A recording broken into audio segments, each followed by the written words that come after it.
ನಿನ್ನೆ ದಿನ ನರೇಂದ್ರ ಮೋದಿಜಿಯವರ ಸರ್ಕಾರ ಮಂಡನೆ ಮಾಡಿರ್ತಕ್ಕಂಥ ಬಜೆಟ್ ದೂರದೃಷ್ಟಿಯ ಬಜೆಟ್ 2047 ವಿಕಸಿತ ಭಾರತದ ಫೌಂಡೇಶನ್ ಹಾಕ್ತಕ್ಕಂಥ ಭದ್ರ ಬುನಾದಿಯನ್ನು ಹಾಕ್ತಕ್ಕಂಥ ಬಜೆಟ್ ಇದಾಗಿದೆ. ಮಹಾತ್ಮ ಗಾಂಧೀಜಿಯವ್ರ ಕನಸಿತ್ತು,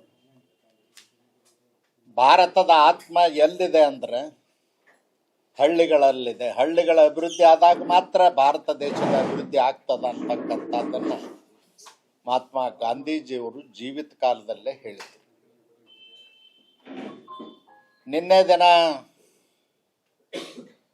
53,50,00,000 ಕೋಟಿ ಬಜೆಟ್, ಬಹುಶಃ ಸ್ವತಂತ್ರ ಭಾರತದ ಇತಿಹಾಸದಲ್ಲಿ ಇಷ್ಟೊಂದು ದೊಡ್ಡ ಮೊತ್ತದ ಬಜೆಟನ್ನು ಮಂಡನೆ ಮಾಡಿರ್ತಕ್ಕಂಥದ್ದು ನರೇಂದ್ರ ಮೋದಿಜಿಯವರ ಸರ್ಕಾರ ಅನ್ನೋ ಒಂದು ಶ್ರೇಯಸ್ಸಿಗೆ ನರೇಂದ್ರ ಮೋದಿಜಿಯವರು ಪಾತ್ರರಾಗಿದ್ದಾರೆ.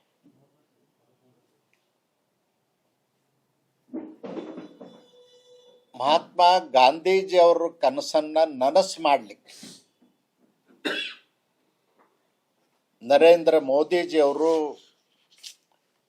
ಉದ್ಯೋಗ ಸೃಷ್ಟಿ, ಗ್ರಾಮೀಣ ಪ್ರದೇಶದಲ್ಲಿರ್ತಕ್ಕಂಥ ಯುವಕರಿಗೆ ಉದ್ಯೋಗ ಸೃಷ್ಟಿ ಮಾಡ್ತಕ್ಕಂಥದ್ದು ಮತ್ತು ಜಾಗತಿಕ ಸವಾಲುಗಳ ನಡುವೆಯೂ ಆರ್ಥಿಕತೆಗೆ ಪ್ರಮುಖ ಮಹತ್ವವನ್ನು ಕೊಟ್ಟಿರ್ತಕ್ಕಂಥದ್ದು, ಸಬ್ಕಾ ಸಾಥ್ ಸಬ್ಕಾ ವಿಕಾಸ್ ಅಂತಕ್ಕಂಥ ಧ್ಯೇಯ ವಾಕ್ಯಗಳೊಂದಿಗೆ ನಿನ್ನೆ ಬಜೆಟನ್ನು ಮಂಡಿಸಿದಾರಂತ ನಾನು ಹೇಳಲಿಕ್ಕೆ ಬಯಸ್ತೀನಿ. ಬಹಳ ಪ್ರಮುಖವಾದದ್ದು ಮಹಾತ್ಮ ಗಾಂಧೀಜಿಯವರು ಹೇಳಿದರು, ಗ್ರಾಮ ಸ್ವರಾಜ್ಯ ರಾಮರಾಜ್ಯದ ಕನಸನ್ನು ಕಂಡವರು. ಸ್ವಾತಂತ್ರ್ಯ ಬಂದ ನಂತರ ನಮ್ಮ ದೇಶ ಬ್ರಿಟಿಷರ ಕಪ್ಪಿ ಮುಷ್ಟಿಯಿಂದ ಮುಕ್ತ ಆಗಬೇಕು, ಗ್ರಾಮ ಸ್ವರಾಜ್ಯ ಆಗಬೇಕು, ರಾಮರಾಜ್ಯದ ಕನಸು ನನಸಾಗಬೇಕು ಅಂತಕ್ಕಂಥದ್ದು. ಅದಕ್ಕೆ ಅವ್ರು ಏನು ಹೇಳಿದ್ರಂದ್ರೆ, ಗ್ರಾಮೀಣ ಪ್ರದೇಶದಲ್ಲಿರ್ತಕ್ಕಂಥ ನಮ್ಮ ಜನ ಕುಲದ ಕಸಬನ್ನೇ ನಂಬಿ ಬದುಕ್ತಕ್ಕಂಥವ್ರು, ಪಾರಂಪರಿಕವಾಗಿ ಕೈಗಾರಿಕೆಗಳನ್ನು ಮಾಡ್ಕೊಂಡು ಬಂದಂಥವ್ರು, ಗುಡಿ ಕೈಗಾರಿಕೆಗಳು. ಅದಕ್ಕೆ ಈ ಬಜೆಟ್ನಲ್ಲಿ ಹೆಚ್ಚಿನ ಉತ್ತೇಜನವನ್ನು ಕೊಡ್ತಕ್ಕಂಥ ಕೆಲಸ ನರೇಂದ್ರ ಮೋದಿಜಿಯವ್ರ ಸರ್ಕಾರ ಮಾಡಿದೆ. ಮತ್ತು ದೀರ್ಘಕಾಲೀನ ಭದ್ರತೆ ಮತ್ತು ಸ್ಥಿರತೆಯನ್ನು ಖಚಿತಪಡಿಸುವಂಥ ಬಜೆಟ್ ಇದಾಗಿದೆ. ಯಾಕೆ ಈ ಮಾತನ್ನು ಹೇಳ್ತೇನೆ ಅಂದ್ರೆ, ಭಾರತೀಯರಿಗೆ ಒಂದು ಸಂಸ್ಕೃತಿ ಇದೆ. ನಾವು ಗಳಿಸಿದ್ದನ್ನು ಹಿಂದೆ ಖರ್ಚು ಮಾಡಿ ನಾಳೆ ಬೆಳಗ್ಗೆ ಮತ್ತೆ ಖಾಲಿ ಇರುವುದಿಲ್ಲ. ಗಳಿಸಿದ್ರಲ್ಲಿ ಸ್ವಲ್ಪನ್ನ ಉಳಿಸುವಂಥ ಸಂಸ್ಕೃತಿ ಇರುವುದರಿಂದ ನಮ್ಮ ಆರ್ಥಿಕತೆಗೆ ಯಾವತ್ತೂ ಕೂಡ ಧಕ್ಕೆ ಆಗಿಲ್ಲ. ಪ್ರಪಂಚದ ಶ್ರೀಮಂತ ರಾಷ್ಟ್ರಗಳು ಆರ್ಥಿಕವಾಗಿ ದಿವಾಳಿ ಆದಾಗೂ ಕೂಡ ಭಾರತ ದೇಶದಲ್ಲಿ ಅದರ ಪರಿಣಾಮ ಆಗಿಲ್ಲ. ಅದಕ್ಕೆ ಕಾರಣ ನಮ್ಮ ಪೂರ್ವಜರ ಸಂಸ್ಕೃತಿ ಮತ್ತು ಪರಂಪರೆ ನಮಗೆ ಬಿಟ್ಟು ಹೋಗಿರ್ತಕ್ಕಂಥ. ಅದಕ್ಕಾಗಿ ಮಾಡಿದ ಇವತ್ತು ಬಹಳ ಪ್ರಮುಖವಾಗಿ ಕಾಂಗ್ರೆಸ್ನವರು ವಿಶೇಷವಾದಂಥ ಅಧಿವೇಶನವನ್ನು ಕರೆದಿದ್ದಾರೆ. ಗಾಂಧೀಜಿ ಅವ್ರ ಹೆಸರನ್ನೇ ತೆಗೆದು ಹಾಕಿಬಿಟ್ರು, ನರೇಗಾ ಯೋಜನೆ ಹೆಸರನ್ನೇ ತೆಗೆದು ಹಾಕಿದ್ರು ಅಂತ ಹೇಳ್ತಾರೆ. ನಾನು ಅವ್ರಿಗೆ ಕೇಳ್ತೇನೆ, ನೀವು ಆ ಯೋಜನೆ ಪ್ರಾರಂಭ ಮಾಡಿದಾಗ ಯಾರ ಹೆಸರಿಟ್ಟಿದ್ರಿ ನೆನಪು ಮಾಡ್ಕೊಳ್ಬೇಕು. ಮನಮೋಹನ್ ಸಿಂಗ್ರ ಸರ್ಕಾರ UPA ಗೌರ್ಮೆಂಟ್, ಅವಾಗ ನೀವು ಹೆಸರಿಟ್ಟದ್ದು ಜವಾಹರ್ ರೋಜ್ಗಾರ್ ಯೋಜನೆ ಅಂತ ಇಟ್ಟಿದ್ರಿ. ಅಷ್ಟೊಂದು ಗಾಂಧೀಜಿಯವ್ರ ಬಗ್ಗೆ ಕಳಕಳಿ ಕಾಳಜಿ ಇದ್ದರೆ ಅವತ್ತೇ ಇಡ್ಬೋದಾಗಿತ್ತು, ಇಟ್ಟಿಲ್ಲ. ರಾಜ್ಯದಲ್ಲಿ ಸುಮಾರು 25 ಸಂಸ್ಥೆಗಳಿಗೆ ಇಂದಿರಾ ಗಾಂಧಿ, ರಾಜೀವ್ ಗಾಂಧಿ ಅವ್ರ ಹೆಸರು ಇಟ್ಟಿರಿ, ಯಾಕೆ ಮಹಾತ್ಮ ಗಾಂಧೀಜಿ ಅವ್ರ ಹೆಸರು ಇಡಲಿಲ್ಲ? ಕಾಂಗ್ರೆಸ್ಸಿನ 60 ವರ್ಷದ ದೇಶದ ಆಡಳಿತದಲ್ಲಿ ಮಹಾತ್ಮ ಗಾಂಧೀಜಿಯವರೇ ಕಳೆದೋಗಿದ್ದರು, ಇದ್ದಿದ್ದೇ ಇಲ್ಲ. ನಾನು ಯಾಕೆ ಅದನ್ನು ಹೇಳ್ತೇನೆ ಅಂದರೆ, ಪಂಡಿತ್ ಜವಾಹರ್ಲಾಲ್ ನೆಹರೂರವರು 1961ರಲ್ಲಿ ಸಾಬರ್ಮತಿ ಆಶ್ರಮ್ ಡೆವಲಪ್ಮೆಂಟ್ ಕಾರ್ಪೊರೇಷನ್ ಅಂತ ಒಂದು ಕಾರ್ಪೊರೇಷನ್ನೇ ಮಾಡಿದ್ರು. ಒಂದೇ ₹1 ಅನುದಾನ ಕೊಡಲಿಲ್ಲ 60 ವರ್ಷ. ಒಂದೇ ಒಂದು ಅಭಿವೃದ್ಧಿ ಕೆಲಸ ಕಾರ್ಯಗಳನ್ನು ಮಾಡಲಿಲ್ಲ. ಸಾಬರಮತಿ ನದಿ ಸಂಪೂರ್ಣವಾಗಿ ಒಣಗೋಗಿ ಊರುಗಳಲ್ಲಿ ಆ ಚರಂಡಿ ನೀರು ಸಾಬರಮತಿ ನದಿಯೊಳಗೆ ಹರಿತಿತ್ತು. ಸಾಬರಮತಿ ಆಶ್ರಮದಲ್ಲಿರ್ತಕ್ಕಂಥ ಎಲ್ಲ ಕಟ್ಟಡಗಳು ನಾಶ ಆಗಿ ಹೋಗಿದ್ದು. ಮಾಡಲಿಲ್ಲ. ಪಂಡಿತ್ ಜವಾಹರ್ಲಾಲ್ ನೆಹರು ಮಾಡಲಿಲ್ಲ, ಇಂದಿರಾ ಗಾಂಧಿಯವರು ಮಾಡಲಿಲ್ಲ, ರಾಜೀವ್ ಗಾಂಧಿಯವರು ಮಾಡಲಿಲ್ಲ. ಆದರೆ ನರೇಂದ್ರ ಮೋದಿಜಿಯವರು 2005ರಲ್ಲಿ ಗುಜರಾತಿನ ಮುಖ್ಯಮಂತ್ರಿಯಾಗಿ ಮಾಡಿರ್ತಕ್ಕಂಥದ್ದೇನು ಸಾಬರಮತಿ ಆಶ್ರಮ ಅಭಿವೃದ್ಧಿ ನಿಗಮ ಅಂತ ಮಾಡಿ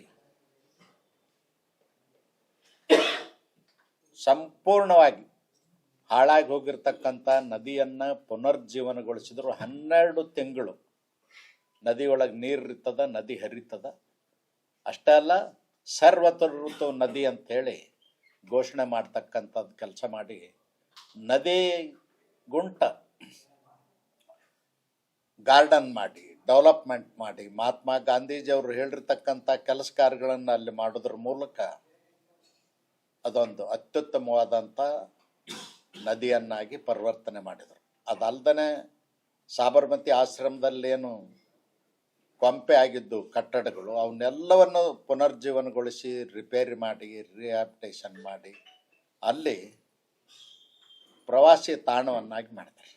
ದೇಶದಿಂದ ವಿದೇಶದಿಂದ ಬರ್ತಕ್ಕಂಥ ಪ್ರತಿಯೊಬ್ಬರೂ ಕೂಡ ಅಲ್ಲಿ ಹೋಗೇ ಬರ್ಬೇಕು ಅನ್ನುವಷ್ಟರ ಮಟ್ಟಿಗೆ ಪ್ರವಾಸಿ ತಾಣವನ್ನು ಅಭಿವೃದ್ಧಿ ಮಾಡಿದ್ದಾರೆ. ನಾನು ರಾಜ್ಯದ ಮುಖ್ಯಮಂತ್ರಿಗಳಾದ ಸಿದ್ದರಾಮಯ್ಯನವ್ರು ಕೇಳಲಿಕ್ಕೆ ಬಯಸ್ತೇನೆ. ನೀವು 2ನೇ ಅವಧಿಗೆ ಮುಖ್ಯಮಂತ್ರಿ ಆಗಿರಿ, 7.5 ವರ್ಷ ಆಯ್ತು ಮುಖ್ಯಮಂತ್ರಿ ಆಗಿ. ನೀವು ಗಾಂಧೀಜಿಯವ್ರ ಹೆಸರಿನಲ್ಲಿ ಮಾಡಿದಂಥ ಯಾವುದಾದ್ರೂ ಕೆಲಸ ಅದನ? ನಕಲಿ ಗಾಂಧಿಗಳ ಹೆಸರಲ್ಲೇ ಮಾಡಿದ್ರಿ. ಸೋನಿಯಾ ಗಾಂಧಿ, ರಾಹುಲ್ ಗಾಂಧಿ, ಇಂದಿರಾ ಗಾಂಧಿ, ಪ್ರಿಯಾಂಕಾ ಗಾಂಧಿ ಅಂತೇಳಿ ನೀವು ಯಾವುದನ್ನು ಮಾಡಲಿಲ್ಲ. ಜನರಿಗೆ ಮೋಸ ಮಾಡ್ತಕ್ಕಂಥ, ತಿರುಚಿ ಹೇಳ್ತಕ್ಕಂಥ ಹೇಳಿಕೆಗಳನ್ನ ಕೊಟ್ಟು ಮೋಸ ಮಾಡೋದೇ ಒಂದು ಉದ್ಯೋಗ ಮಾಡ್ಕೊಂಡ್ರಿ. ಅದು ಅಲ್ಲ. ಅದಕ್ಕೆ ಇವತ್ತೇನು ನರೇಗಾದೊಳಗೆ UPA ಗೌರ್ಮೆಂಟ್ನಲ್ಲೇ ಪ್ರಾರಂಭ ಆಯ್ತು. ಮನಮೋಹನ್ ಸಿಂಗ್ರ ಪ್ರಧಾನಮಂತ್ರಿ ಇದ್ದಾಗೆ ಪ್ರಾರಂಭ ಆಯಿತು. 9 ವರ್ಷಗಳಲ್ಲಿ ಅವ್ರು ಖರ್ಚು ಮಾಡಿದ್ದು ಎಷ್ಟಂದರೆ 1,62,000 ಕೋಟಿ. ನರೇಂದ್ರ ಮೋದಿಜಿಯವರು 11 ವರ್ಷದಲ್ಲಿ ಖರ್ಚು ಮಾಡಿದ್ದು 8,52,000 ಕೋಟಿ. ಯಾರು ಹೆಚ್ಚು ಖರ್ಚು ಮಾಡ್ದಂಗಾಯ್ತು? ಇವತ್ತು ಅದರಲ್ಲಿ ಕೆಲವೊಂದು ಬದಲಾವಣೆಗಳನ್ನು ತರಲಿಕ್ಕೆ ಮುಖ್ಯ ಕಾರಣ ಭ್ರಷ್ಟಾಚಾರ. ಒಂದೊಂದು ಗ್ರಾಮ ಪಂಚಾಯತಿಗಳಲ್ಲಿ 4, 5, 6 ಕೋಟಿ ಖರ್ಚು ಮಾಡ್ತಾರೆ. ಒಂದೇ ₹1 ಅಸೆಟ್ ಕ್ರಿಯೇಟ್ ಆಗಿಲ್ಲ, ಆಸ್ತಿ ನಿರ್ಮಾಣ ಆಗಿಲ್ಲ. ಹಾಗಾದ್ರೆ ದುಡ್ಡು ಎಲ್ಲಿ ಹೋಯ್ತು ಅಂತ ಕೇಳಿದ್ರೆ ಲೆಕ್ಕ ಇಲ್ಲ. ಕಾಂಗ್ರೆಸ್ ಸರ್ಕಾರ ಹೇಳ್ತದ ನಮಗೆ ಗೊತ್ತಿಲ್ಲ, ಪಂಚಾಯತ್ ಅವರು ಕೇಂದ್ರ ಸರ್ಕಾರಕ್ಕೆ ಗೊತ್ತಂತ. ಒಂದೇ ₹1 ಲೆಕ್ಕ ಕೊಡ್ಲಿಕ್ಕೆ ತಯಾರಿಲ್ಲ. ಈಗ ಅವ್ರಿಗೆ ಸಂಕಟ ಆದದ್ದೇನಂದ್ರೆ ಅದನ್ನು ಬೋಗಸ್ ಮಾಡಿ ಏನು ದುಡ್ಡು ತಿಂತಿದ್ರು ಮತ್ತು ಅದರ ಲೆಕ್ಕ ಕೇಳಿ ಆಸ್ತಿ ಅಸೆಟ್ ಎಷ್ಟು ಕ್ರಿಯೇಟ್ ಆಗಿದೆ ಅಂತ ಕೇಳಿದ್ದಕ್ಕಾಗಿ ಇವತ್ತು ಕಾಂಗ್ರೆಸ್ನವ್ರಿಗೆ ಹೊಟ್ಟೆ ಉರಿ ಪ್ರಾರಂಭ ಆಗಿದೆ. ಅದಕ್ಕಾಗಿ ಈ ಡೋಂಗಿ ನಾಟಕವನ್ನು ಶುರು ಮಾಡಿದ್ದಾರೆ. ನಾನು ಕೇಳಲಿಕ್ಕೆ ಬಯಸ್ತೇನೆ, ಇದರಲ್ಲಿ ಏನು ತಪ್ಪಾಗಿದೆ ಅನ್ನೋದು ಹೇಳಬೇಕು. ಗಾಂಧೀಜಿಯವ್ರ ಹೆಸರು ಕಳೆದೋಯ್ತು, ಗಾಂಧೀಜಿಯವ್ರ ಹೆಸರು ಕಳೆದ ನರೇಂದ್ರ ಮೋದಿಜಿಯವ್ರ ಹೆಸರು ಇಟ್ಕೊಂಡಿಲ್ಲ.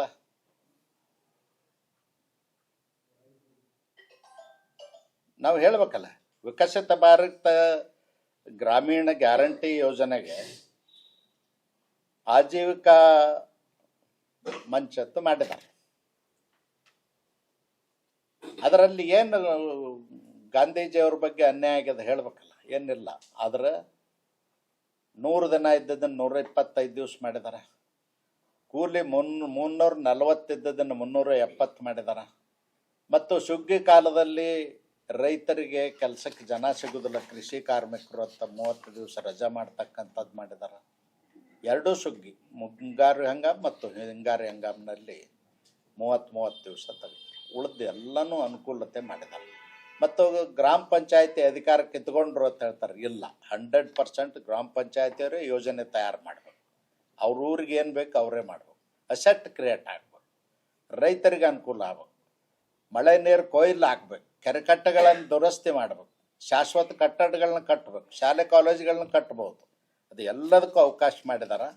ಆದರೆ ಜನರಿಗೆ ಮೋಸ ಮಾಡತಕ್ಕಂಥ ಕೆಲಸ ಇವತ್ತು ಕಾಂಗ್ರೆಸ್ನವರು ಹೇಳಿದ್ದಾರೆ. ಸುಳ್ಳು ಹೇಳಿಕೆಯಿಂದ ಜನರ ಮನಸ್ಸನ್ನು ಕದಿಯುವಂಥ ಕೆಲಸ ಮಾಡ್ತಾ ಇದ್ದಾರೆ. ಯಾಕಂದ್ರೆ ಜನರಿಗೆ ಏನಾಗ್ತದ ಗೊತ್ತಿರೋದಿಲ್ಲ, ಸತ್ಯ ಗೊತ್ತಿರೋದಿಲ್ಲ. ಸತ್ಯವನ್ನು ನಾವು ಯಾವತ್ತೂ ಮರೆಮಾಚಿ ಹೇಳ್ತಕ್ಕಂಥ ಕೆಲಸ ಮಾಡಬಾರ್ದು ಅಂಥೇಳಿ ನಾನು ಕಾಂಗ್ರೆಸ್ ನಾಯಕರಿಗೆ ಹೇಳಲಿಕ್ಕೆ ಬಯಸ್ತೇನೆ. ಒಂದು ನಿನ್ನೆ ದಿನ ಮಂಡಿಸಿದಂಥ ಬಜೆಟ್ನ ಅತ್ಯುತ್ತಮ ಕೆಲಸ ಮಾಡಿರ್ತಕ್ಕಂಥದ್ದು ಕ್ಯಾನ್ಸರ್ದಂಥ ರೋಗ ಮತ್ತು ಡಯಾಬಿಟಿಸ್ ಅಂಥವು ಇಂಥ ಸೀವಿಯರ್ ಕಾಯಿಲೆಗಳನ್ನು ಖರ್ಚು ವೆಚ್ಚ ಭರಿಸ್ತಕ್ಕಂಥ ಶಕ್ತಿ ಜನಸಾಮಾನ್ಯರಿಗಿಲ್ಲ ಅನ್ನೋ ಕಾರಣಕ್ಕಾಗಿ ಔಷಧ ಮೇಲೆ ಎಲ್ಲ ಟ್ಯಾಕ್ಸ್ಗಳನ್ನು ರದ್ದು ಮಾಡಿದ್ದಾರೆ. ಅಷ್ಟೇ ಅಲ್ಲದೇ ರೋಗಿಗಳಿಗೆ 5 ಲಕ್ಷದವರೆಗೂ ಆಯುಷ್ಮಾನ್ ಭಾರತದಲ್ಲಿ ಕೊಡ್ತಕ್ಕಂಥ ಕೆಲಸವನ್ನು ಮುಂದುವರಿಸಿದ್ದಾರೆ. ಹೀಗೆ ಹಲವಾರು ಸಹಾಯ ಮಾಡೋದರಿಂದ ಜೀವರಕ್ಷಕ ಔಷಧಿಗಳ ಮೇಲೆ ತೆರಿಗೆ ತೆಗೆದಿರೋದ್ರಿಂದ ಶ್ರೀಸಾಮಾನ್ಯರಿಗೆ ಭಾಳ ಅನುಕೂಲ ಆಗ್ತದೆ. ಈಗ ದೇಶದಲ್ಲಿ ಡಯಾಬಿಟಿಸ್ ಸಂಖ್ಯೆ ಹೆಚ್ಚಾಗಿದೆ. 20ಕ್ಕಿಂತಲೂ ಹೆಚ್ಚು ಜನರಲ್ಲಿ ಡಯಾಬಿಟಿಸ್ ಇದೆ. ಕ್ಯಾನ್ಸರ್ ರೋಗ ಉಲ್ಬಣಗೊಳ್ತಾ ಇದೆ. ಈ ಸಂದರ್ಭದಲ್ಲಿ ಮಾಡಿರ್ತಕ್ಕಂಥದ್ದು ಭಾಳ ಅತ್ಯುತ್ತಮವಾದಂಥ ಕೆಲಸ ಅಂಥೇಳಿ ನಾನು ಹೇಳಲಿಕ್ಕೆ ಬಯಸ್ತೇನೆ. ಮತ್ತು 15,000 ಹೈಸ್ಕೂಲು 500 ಕಾಲೇಜುಗಳಲ್ಲಿ ಕ್ರಿಯೇಷನ್ ಲ್ಯಾಬ್ಗಳನ್ನ ಪ್ರಾರಂಭ ಮಾಡ್ತಕ್ಕಂಥದಕ್ಕೆ ಬಜೆಟ್ನಲ್ಲಿ ದುಡ್ಡು ಕೊಟ್ಟಿದ್ದಾರೆ. ಮತ್ತು ಯುವ ಜನಾಂಗಕ್ಕೆ ಅದೊಂದು ಪ್ರೋತ್ಸಾಹಿಸ್ತಕ್ಕಂಥ ಕೆಲಸ ಆಗ್ತದೆ. ಉದ್ಯೋಗ ಸೃಷ್ಟಿಗೆ ಆದ್ಯತೆಯನ್ನು ಕೊಟ್ಟಿದ್ದಾರೆ. MSME ಕ್ಷೇತ್ರಕ್ಕೆ ಹೆಚ್ಚು ಬೆಂಬಲ, ವಿಶೇಷ ಬೆಂಬಲವನ್ನು ಘೋಷಣೆ ಮಾಡಿದ್ದಾರೆ. ರೈತರು ಮತ್ತು ಗ್ರಾಮೀಣ ಭಾರತದ ಬಗ್ಗೆ ರೈತರ ಆದಾಯ ಹೆಚ್ಚಿಸಲಿಕ್ಕೆ ತಂತ್ರಜ್ಞಾನ, ನೀರಾವರಿ ಮತ್ತು ಕೃಷಿ ಮೂಲಭೂತ ಸೌಕರ್ಯಗಳಿಗೆ ಹೆಚ್ಚು ಒತ್ತು ಕೊಡ್ತಕ್ಕಂಥ ಬಜೆಟನ್ನು ಈ ಬಜೆಟ್ನಲ್ಲಿ ಮಾಡಿದ್ದಾರೆ.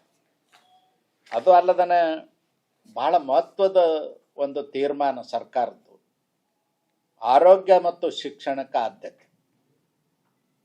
ಇದುವರೆಗೂ ನಾವು ಶಿಕ್ಷಣಕ್ಕೆ, ಆರೋಗ್ಯಕ್ಕೆ ಖರ್ಚು ಮಾಡಿದ್ದನ್ನು ನಾನ್ ಪ್ಲಾನ್ ಎಕ್ಸ್ಪೆಂಡಿಚರ್ ಒಳಗೆ ತಗೊಳ್ತಾ ಇದ್ವಿ. ಈಗ ಸರ್ಕಾರ ನಿರ್ಧಾರ ಮಾಡಿದ್ದು, ನರೇಂದ್ರ ಮೋದಿಜಿಯವ್ರ ಸರ್ಕಾರ ನಿರ್ಧಾರ ಮಾಡಿದ್ದು, ಶಿಕ್ಷಣಕ್ಕೆ ಮತ್ತು ಆರೋಗ್ಯಕ್ಕೆ ನಾವು ಹಾಕ್ತಕ್ಕಂಥ ಬಂಡವಾಳ ಅದು ಹೂಡಿಕೆ ಅಂಥೇಳಿ, ಇನ್ವೆಸ್ಟ್ಮೆಂಟ್ ಅಂಥೇಳಿ ಪರಿಗಣಿಸ್ಬೇಕು ಅಂಥೇಳಿ ಮಾಡಿದ್ದಾರೆ. ಭಾಳ ಅದ್ಭುತವಾದಂಥ ಕೆಲಸ ಇದೆ. ನಮ್ಮ ಮಕ್ಕಳನ್ನ ವಿದ್ಯಾವಂತರನ್ನ ಮಾಡಿದ್ರೆ, ಅವ್ರನ್ನ ತಂತ್ರಜ್ಞಾನದಲ್ಲಿ ಮುಂದೆ ತಂದ್ರೆ, ಅವ್ರನ್ನ ಆರೋಗ್ಯವಂತರನ್ನಾಗಿ ಮಾಡಿದ್ರೆ ಇವತ್ತು ದೇಶಕ್ಕೆ ಆಸ್ತಿ ಆಗ್ತಾರೆ. ಅದಕ್ಕಾಗಿ ಶಿಕ್ಷಣ ಮತ್ತು ಆರೋಗ್ಯಕ್ಕೆ ಖರ್ಚು ಮಾಡ್ತಕ್ಕಂಥದ್ದು ನಾನ್ ಪ್ಲಾನ್ ಎಕ್ಸ್ಪೆಂಡಿಚರ್ ಅಲ್ಲ, ಪ್ಲಾನ್ ಎಕ್ಸ್ಪೆಂಡಿಚರ್. ನಾವು ಮುಂದಿನ ವರ್ಷಗಳಿಗಾಗಿ ಮಕ್ಕಳನ್ನ ರೆಡಿ ಮಾಡ್ತಕ್ಕಂಥದ್ದು, ಉದ್ಯೋಗ ಸೃಷ್ಟಿ ಮಾಡ್ತಕ್ಕಂಥದ್ದು, ಅವ್ರನ್ನ ವಿದ್ಯಾವಂತರನ್ನ ಮಾಡ್ತಕ್ಕಂಥದ್ದಕ್ಕೆ ಏನು ಖರ್ಚು ಮಾಡ್ತೀವಿ ಅದೆಲ್ಲವೂ ಕೂಡ ನಮಗೆ ಹೂಡಿಕೆ. ನಾವೀಗ ಹೂಡಿಕೆ ಮಾಡ್ತಿರ್ತೀವಲ್ಲ, ಬಂಡವಾಳ ನಮ್ಮ ಹತ್ರ ದುಡ್ಡಿದ್ರೆ ಅದರೊಳಗೆ ಅದ್ರ ಲಾಭ ಬರ್ತಂತ, ಆ ರೀತಿ ಅದು ಹೂಡಿಕೆ ಅಂತ ಪರಿಗಣಿಸಿದ್ದು ಭಾಳ ಉತ್ತಮವಾದಂಥದ್ದು ಮಾಡಿದ್ದಾರೆ. ಮತ್ತು ಇನ್ನೂ ಒಂದು ಭಾಳ ಪ್ರಮುಖವಾಗಿ ಗ್ರಾಮೀಣ ಪ್ರದೇಶದ ಹೆಣ್ಣು ಮಕ್ಕಳು ನಗರಗಳಲ್ಲಿ ಬಂದು ಓದಲಿಕ್ಕೆ ವ್ಯವಸ್ಥೆ ಇರುವುದಿಲ್ಲ. ಅವ್ರಿಗೆ ಹಾಸ್ಟೆಲ್ ವ್ಯವಸ್ಥೆ ಇರುವುದಿಲ್ಲ, ಮನೆ ವ್ಯವಸ್ಥೆ ಇರುವುದಿಲ್ಲ, ರೂಮ್ ವ್ಯವಸ್ಥೆ ಇರುವುದಿಲ್ಲ. ಅದಕ್ಕಾಗಿ ಪ್ರತಿ ಜಿಲ್ಲೆನಲ್ಲೂ ಉನ್ನತ ಶಿಕ್ಷಣಕ್ಕೆ ಮತ್ತು ತಾಂತ್ರಿಕ ಶಿಕ್ಷಣಕ್ಕೆ ವೈದ್ಯಕೀಯ ಶಿಕ್ಷಣಕ್ಕೆ ಓದ್ತಕ್ಕಂಥ ಹೆಣ್ಣು ಮಕ್ಕಳಿಗೆ ವಿಶೇಷ ಹಾಸ್ಟೆಲ್ಗಳು ಎಲ್ಲ ಜಿಲ್ಲೆಗಳಲ್ಲಿ ಈ ಸರಿ ಪ್ರಾರಂಭ ಮಾಡ್ತಾರೆ. ಅದಕ್ಕಾಗಿ ಸಮಾಜ ಕಲ್ಯಾಣ ಇಲಾಖೆಗೆ, ಅಂದ್ರೆ ಅಲ್ಲಿ ಸೋಷಿಯಲ್ ಜಸ್ಟಿಸ್ ಮಿನಿಸ್ಟ್ರಿ ಅಂತ ಹೇಳ್ತೀವಿ, 62,000 ಕೋಟಿ ಇಟ್ಟಾರೆ. ಈ ಸಾರಿ ಹೆಚ್ಚು ಕೊಡ್ತಕ್ಕಂಥ ಕೆಲಸವನ್ನು ಮಾಡ್ತಾ ಇದ್ದಾರೆ. ಮತ್ತು ನಗರ ಪ್ರದೇಶದಲ್ಲಿ ಮೂಲಭೂತ ಸೌಕರ್ಯಕ್ಕಾಗಿ ಹೆಚ್ಚಿನ ಬಂಡವಾಳವನ್ನು ಹೂಡಿಕೆ ಮಾಡ್ತಕ್ಕಂಥದ್ದು, ರಸ್ತೆ, ರೈಲು, ನಗರಾಭಿವೃದ್ಧಿ, ವಸತಿ ಯೋಜನೆ, ಇವಕ್ಕೆ ಹೆಚ್ಚಿನ ಒಂದು ಅನುದಾನವನ್ನು ಕೊಡ್ತಕ್ಕಂಥ ಕೆಲಸ ನರೇಂದ್ರ ಮೋದಿಜಿಯವರು ಸರ್ಕಾರ ಮಾಡಿದೆ. ಹಸಿರು ಅಭಿವೃದ್ಧಿ ಮಹತ್ವವನ್ನು ಒತ್ತಿ ಹೇಳಿ ನವೀಕರಿಸಬಹುದಾದ ವಿದ್ಯುತ್ತನ್ನು ಮತ್ತು ಪರಿಸರ ಸಂರಕ್ಷಣೆಗೆ ಬಜೆಟ್ನಲ್ಲಿ ವಿಶೇಷವಾದಂಥ ಕಾರ್ಯಕ್ರಮಗಳನ್ನು ಕೊಟ್ಟಿದ್ದಾರೆ. ಮತ್ತು 2026ರ ಬಜೆಟ್ ಭವಿಷ್ಯಮುಖಿ ಹೊಣೆಗಾರಿಕೆ ಮತ್ತು ವಿಶ್ವಾಸ ಮೂಡಿಸುವಂಥ ಬಜೆಟ್. ಭಾರತವನ್ನು 2047ಕ್ಕೆ ಇಡೀ ಪ್ರಪಂಚದಲ್ಲಿ ನಮ್ಮದು ಬಲಿಷ್ಠ ರಾಷ್ಟ್ರ ಆಗಬೇಕು, ಸರ್ವಾಂಗೀಣ ಅಭಿವೃದ್ಧಿ ಹೊಂದಿದ ರಾಷ್ಟ್ರ ಆಗಬೇಕು ಅನ್ನೋ ದೃಷ್ಟಿಯಿಂದ ನರೇಂದ್ರ ಮೋದಿಜಿಯವರು ಈ ಬಜೆಟನ್ನು ಮಂಡಿಸಿದ್ದಾರೆ. ನರೇಂದ್ರ ಮೋದಿಯವರ 10 ವರ್ಷದ ಆಡಳಿತದಲ್ಲಿ 25 ಕೋಟಿ ಜನ ಬಡತನ ರೇಖೆಗಿಂತ ಮೇಲೆ ಬಂದ್ದಾರೆ. ಇದು ನಾವ್ಯಾರ ಹೇಳುವ ವರದಿ ಅಲ್ಲ, ವರ್ಲ್ಡ್ ಬ್ಯಾಂಕಿನವರು ಸರ್ವೆ ಮಾಡಿ ಕೊಟ್ಟಿರ್ತಕ್ಕಂಥ ವರದಿ. ವರ್ಲ್ಡ್ ಬ್ಯಾಂಕ್ನವ್ರದ್ದು ಸರ್ವೆ ಬರೀ ಭಾರತ ದೇಶಕ್ಕಲ್ಲ, ಇಡೀ ಪ್ರಪಂಚದ 100 ದೇಶಗಳ ಬಗ್ಗೆ ಸರ್ವೆ ಮಾಡಿ ವರದಿಯನ್ನು ಕೊಡ್ತಿರ್ತಾರೆ. ಇವತ್ತು ಅದ್ಭುತವಾದಂಥ ಕೆಲಸ ಮಾಡಿದ್ದಾರೆ. ಮತ್ತು ಸರೋವರಗಳನ್ನು ನಿರ್ಮಾಣ ಮಾಡ್ತಕ್ಕಂಥದ್ದು ಮತ್ತು ಅಭಿವೃದ್ಧಿ ಮಾಡ್ತಕ್ಕಂಥದ್ದು ನಾವು ಹೆಚ್ಚಿನ ಆದ್ಯತೆಯನ್ನು ಕೊಡಬೇಕಾಗಿದೆ. ಕರ್ನಾಟಕ ಒಂದು ಜಲಸಂಪನ್ಮೂಲ ಇರತಕ್ಕಂಥ ರಾಜ್ಯ. ಇದುವರೆಗೂ ನಾವು ಜಲಸಂಪನ್ಮೂಲವನ್ನು ಸರಿಯಾಗಿ ಸದ್ಬಳಕೆ ಮಾಡದೇ ಇರೋದ್ರಿಂದ ಅನೇಕ ಸಮಸ್ಯೆಗಳು ಹುಟ್ಟಿದಾವೆ. ಇವತ್ತು ಕೃಷಿಗೆ ನೀರು ಸಿಗ್ತಾ ಇಲ್ಲ, ಕುಡಿಯುವ ನೀರಿನ ಸಮಸ್ಯೆಗಳಾಗ್ತಾ ಇದ್ದಾವೆ. ಕುಡಿಯುವ ನೀರಿನಲ್ಲಿ ಸುರಕ್ಷಿತವಾದ ಶುದ್ಧವಾದಂಥ ನೀರನ್ನು ಹುಡುಕುವಂಥ ಪರಿಸ್ಥಿತಿ ಬಂದದ. ಭೂಮಿ ಒಳಗಡೆ ಇರ್ತಕ್ಕಂಥ ನೀರು ಕಲುಷಿತ ಇರ್ತದೆ, ಫ್ಲೋರೈಡ್ ಇರ್ತದೆ, ಕಬ್ಬಿಣದ ಅಂಶ ಇರ್ತದೆ, ನೈಟ್ರೇಟ್ ಇರ್ತದೆ. ಹೀಗಾಗಿ ಕುಡಿಲಿಕ್ಕೆ ಉಪಯೋಗ ಮಾಡಲಿಕ್ಕೆ ಯೋಗ್ಯ ಅಲ್ಲದಂಥ ನೀರು ಇರ್ತದೆ. ಆದರೆ ಈ ಸರೋವರಗಳ ನಿರ್ಮಾಣ ಮಾಡೋದ್ರಿಂದ ಭೂಮಿಯ ಮೇಲ್ಭಾಗದಲ್ಲಿರ್ತಕ್ಕಂಥ ನೀರು ಯಾವತ್ತೂ ಕೂಡ ಸುರಕ್ಷಿತವಾಗಿರ್ತದೆ, ಶುದ್ಧವಾಗಿರ್ತದೆ ಮತ್ತು ಅಂತರ್ಜಲವನ್ನು ಹೆಚ್ಚು ಮಾಡ್ತದೆ. ಮೀನುಗಾರಿಕೆ, ಹೈನುಗಾರಿಕೆಗೆ, ಕೃಷಿಗೆ ಉತ್ತಮವಾದಂಥ ಅವಕಾಶಗಳನ್ನು ಈ ಸರೋವರಗಳು ಮಾಡಿಕೊಡ್ತವೆ. ಮತ್ತು ಕರ್ನಾಟಕದಲ್ಲಿ ತೆಂಗು ಬೆಳೆಗಾರರು ಇವತ್ತು ಸಂಕಷ್ಟದಲ್ಲಿದ್ದರು. ತೆಂಗಿನ ಬೆಳೆಗೆ ಹೆಚ್ಚಿನ ಆದಾಯ ಬರ್ತಾ ಇಲ್ಲ ಅಂತ ಹೇಳಿ ಕಡಿಮೆ ಮಾಡ್ತಾ ಇದ್ರು. ಅದಕ್ಕಾಗಿ ತೆಂಗಿನ ಬೆಳೆಗೆ ಪ್ರೋತ್ಸಾಹನ ಮಾಡ್ತಕ್ಕಂಥದ್ದು 1 ಕೋಟಿ ರೈತರಿಗೆ ಇದರದ್ದು ಅನುಕೂಲ ಆಗ್ತದೆ. ತೆಂಗು ಅಷ್ಟೇ ಅಲ್ಲದೇ ಗೋಡಂಬಿ ಮತ್ತು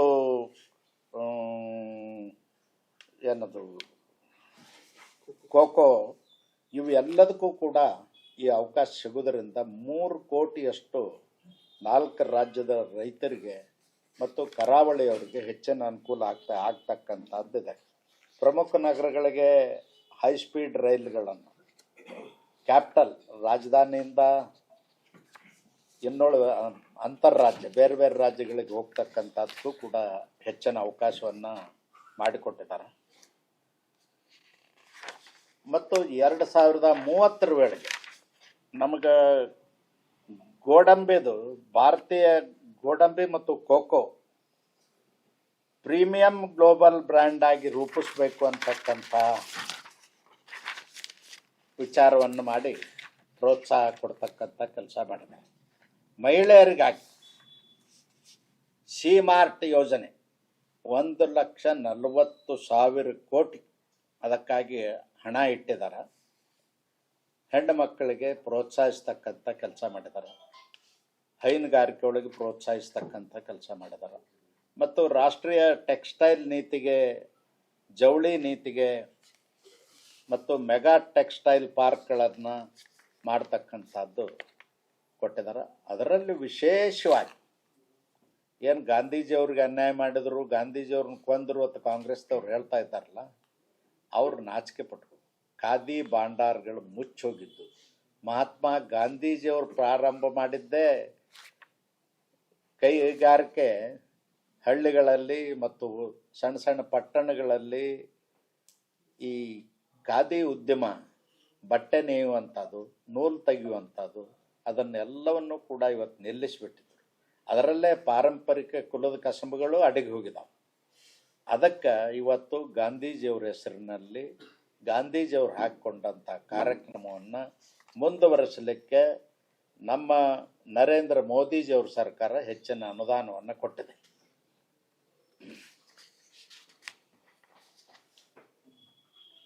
ಮತ್ತು ರೈತರು ಉಪಯೋಗ ಮಾಡತಕ್ಕಂಥ ರಾಸಾಯನಿಕ ಗೊಬ್ಬರಗಳ ಬಗ್ಗೆ ಅನೇಕ ಕಚ್ಚಾ ವಸ್ತುಗಳ ಸುಂಕನ್ನು ರದ್ದು ಮಾಡಿದ್ದಾರೆ. ಅದರಿಂದ ಗೊಬ್ಬರದ ಬೆಲೆಯೂ ಕೂಡ ಕಡಿಮೆ ಆಗ್ತದೆ. ಒಟ್ಟಾರೆ ವಿಕಸಿತ ಭಾರತಕ್ಕೆ ಭದ್ರ ಬುನಾದಿ ಹಾಕ್ತಕ್ಕಂಥ ಬಜೆಟನ್ನು ನರೇಂದ್ರ ಮೋದಿಜಿಯವರು ಮಾಡಿದ್ದಾರೆ. ಅದಕ್ಕೆ ಮತ್ತು ಅಷ್ಟೇ ಅಲ್ಲದೆ ಬಯೋಫಾರ್ಮಾ ಶಕ್ತಿಯನ್ನು ಹೆಚ್ಚಿಸಲಿಕ್ಕೆ ಬಯೋಫಾರ್ಮಾ ಹಬ್ ಆಗಿ ಅಭಿವೃದ್ಧಿಪಡಿಸುವ ಉದ್ದೇಶದಿಂದ 10,000 ಕೋಟಿ ವಿಶೇಷ ಯೋಜನೆಯನ್ನು ಜಾರಿಗೆ ತರ್ತಕ್ಕಂಥ ಕೆಲಸ ಮಾಡಿದೆ. ಅದಕ್ಕಾಗಿ ನಾನು ನರೇಂದ್ರ ಮೋದಿಜಿಯವರಿಗೆ ಅಭಿನಂದನೆಗಳನ್ನು ಸಲ್ಲಿಸ್ತೀನಿ. ನಿನ್ನೆ ನಿರ್ಮಲಾ ಸೀತಾರಾಮನ್ ಅವರು ಮಾಡಿರ್ತಕ್ಕಂಥ ಉತ್ತಮ ಬಜೆಟ್ ಅಂತ ಹೇಳಲಿಕ್ಕೆ ಬಯಸ್ತೀನಿ. ಪ್ರವಾಸೋದ್ಯಮಕ್ಕೆ ಹೆಚ್ಚಿನ ಆದ್ಯತೆಯನ್ನು ಕೊಡ್ತಕ್ಕಂಥ ಕೆಲಸ ಮಾಡಿದ್ದಾರೆ. ಅದನ್ನು ನಾವು ಸದ್ಬಳಕೆ ಮಾಡಿಕೊಳ್ಬೇಕು. ಮತ್ತು ಪಶುಸಂಗೋಪನಾ ವಿಚಾರದಲ್ಲಿ FPO ಫಾರ್ಮರ್ಸ್ ಪ್ರೊಡ್ಯೂಸ್ ಆರ್ಗನೈಸೇಷನ್ ರೈತ ಸಂಘಟನೆಗಳನ್ನು, ಸೊಸೈಟಿಗಳನ್ನು ಮಾಡಲಿಕ್ಕೆ ಅವಕಾಶ ಮಾಡಿಕೊಟ್ಟಿದ್ದಾರೆ. ಮತ್ತು ಶ್ರೀಗಂಧ ಅದರ ಬಗ್ಗೆನೂ ರಾಜ್ಯ ಸರ್ಕಾರ ಮತ್ತು ಕೇಂದ್ರ ಸರ್ಕಾರ ಜಂಟಿಯಾಗಿ ಯೋಜನೆಯನ್ನು ರೂಪಿಸಬೇಕು ಅಂಥೇಳಿ ನರೇಂದ್ರ ಮೋದಿಜಿಯವರು ಆಶೆ ಇದೆ. ಅದರಂತೆ ಕರ್ನಾಟಕ ಶ್ರೀಗಂಧ ಬೆಳೀಲಿಕ್ಕೆ ಯೋಗ್ಯವಾದಂಥ ರಾಜ್ಯ, ಶ್ರೀಗಂಧದ ನಾಡು ಅಂತ ಹೆಸರಿದೆ. ಅದರ ಸದ್ಬಳಕೆಯನ್ನು ಮಾಡಿಕೊಂಡು ರೈತರಿಗೆ ಹೆಚ್ಚು ಪ್ರೋತ್ಸಾಹಿಸಿ ಶ್ರೀಗಂಧ ಬೆಳೀಲಿಕ್ಕೆ ರಾಜ್ಯ ಸರ್ಕಾರ ಒತ್ತು ಕೊಡಬೇಕು ಅಂತೇಳಿ ನಾನು ಒತ್ತಾಯವನ್ನು ಮಾಡ್ತೀನಿ.